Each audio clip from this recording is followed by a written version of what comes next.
Facebook advertising is one of the most effective tools out there to grow your business, build trust, and generate leads and sales.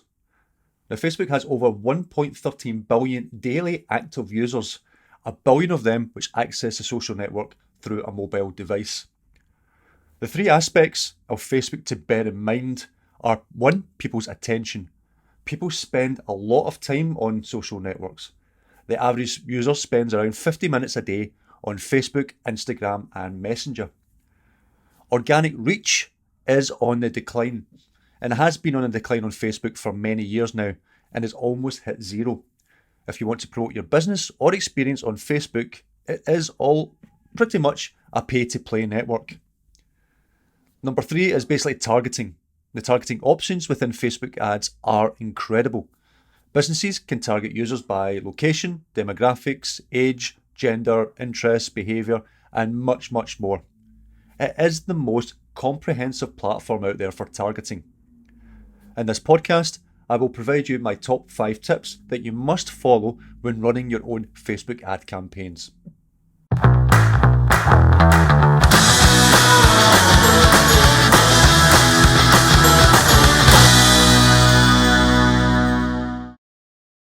My first top tip is to make sure that your targeting is on point.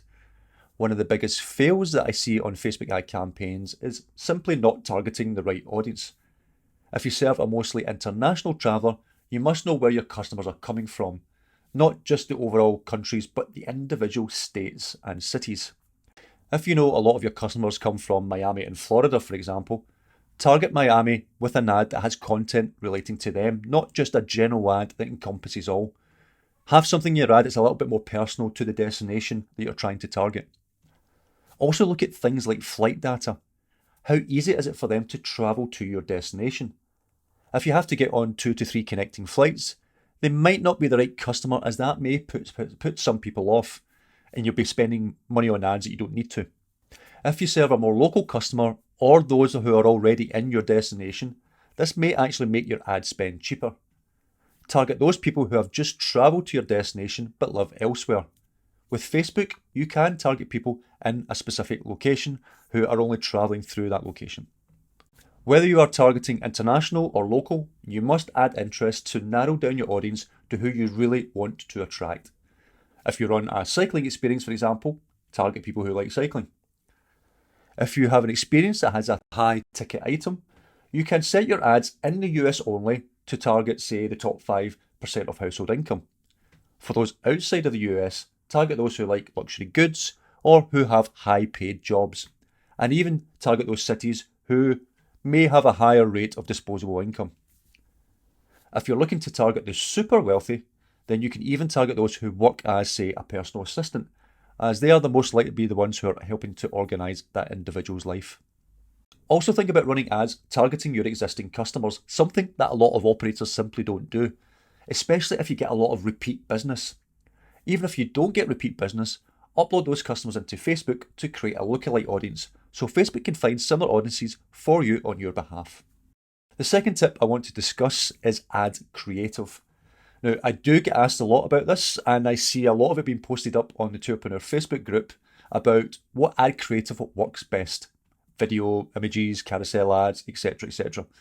It really does depend on your target audience, but from experience and across the board, video is one of the best mediums to attract customers. Video really helps get your message across in a quick, easy, and more meaningful way. It really allows you to showcase who you really are and what your experience is within a 30-second video ad. This, combined with good written content in your ad, as well as a good call to action, can really help you generate leads and bookings. When writing your ad copy, remember most people will see this on a mobile device, so make the first 2 lines of your description stand out, as the rest will be hidden behind a read more link. Make those 2 lines of text all about what your customer will get. Make it attention grabbing so that they want to click to read more about what you're offering.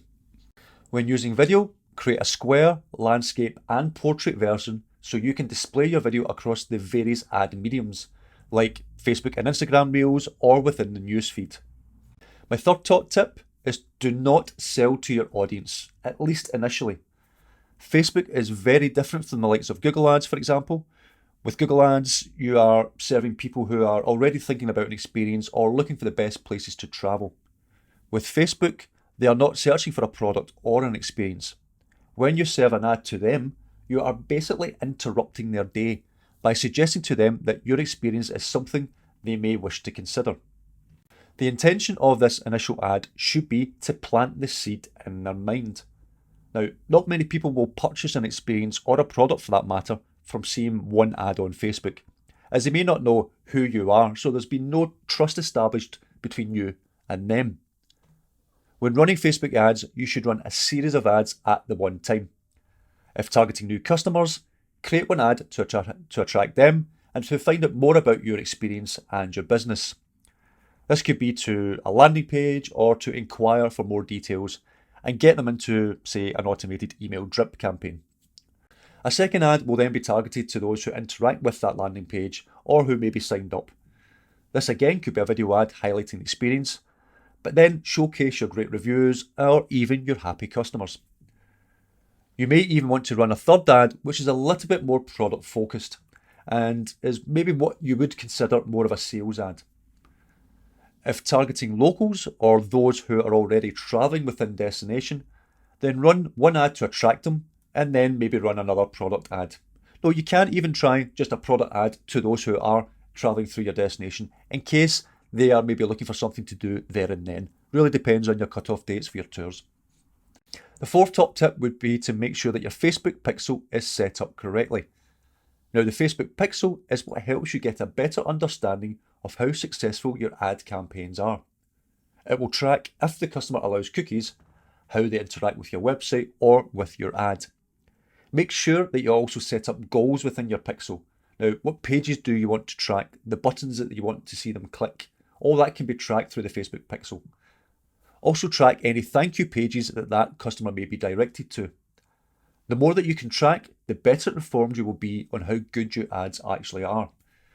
Also make sure that you verify your domain name within Facebook, as this will allow Facebook to provide better reporting on your ads. For my last tip on Facebook, I would say you really need to monitor your ads carefully. Now, many operators I come across set ads and then leave them without really much in terms of monitoring or proper monitoring. Facebook will tell you if your ad budget is too low, if your target audience is too small, or if your ads are performing above or below average. This will all happen after Facebook goes through its initial learning phase. This period is vital for Facebook to make sure that your ads are optimized properly. So don't go in and edit your ads during this learning phase, as by doing so will only reset the learning phase, which can take up to 2 weeks at a time. Facebook will even say if the learning phase cannot be completed, and if you do see this, it usually means that your budget is too low or that your audience is too small to be effective to get the data that Facebook needs. So monitor your ads closely, but don't make changes after a day or so. Only do so after each of the learning phases and give Facebook the time it really needs. Now, there's obviously a lot more to Facebook ads that I should cover that I can't cover in this short podcast.